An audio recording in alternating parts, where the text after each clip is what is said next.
learn how to make notches on our pieces.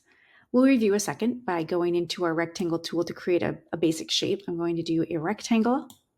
I'm going to left click on my workspace to bring up my precision box. I'm going to create a rectangle that is, let's say, 7 by 4. Okay. This is going to be like a pretend sleeve cuff, let's say.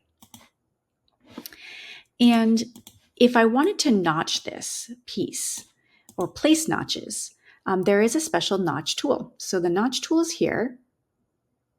It looks like a T kind of tilted to its side.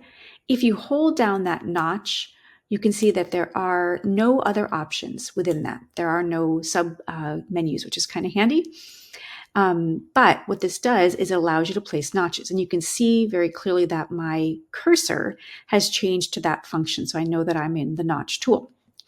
As you hover over your line, you can see that you get a red dot on the line that's highlighted. That is your essentially your place point for your notch. So you can just place notches at random. You can very barely see it's a yellow line while that notch function is active. If I were to go back up to my transform pattern tool and click off of it so it's no longer highlighted, you can see the notch does turn red.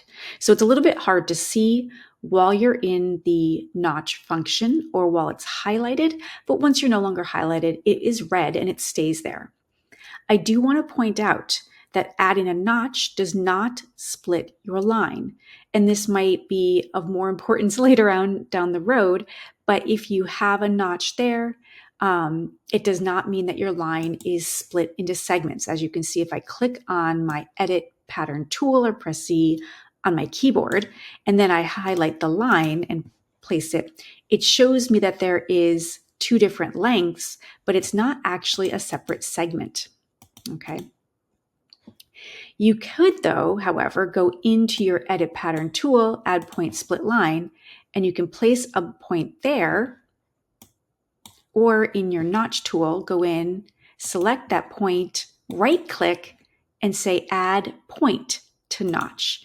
And that then adds a point, which then creates 2 separate lines. So there's a line there, and there's a line segment there. They are no longer one single line. Okay, so keep that in mind when you place notches. It does not segment your line or add a point unless you specify that by right-clicking on that notch.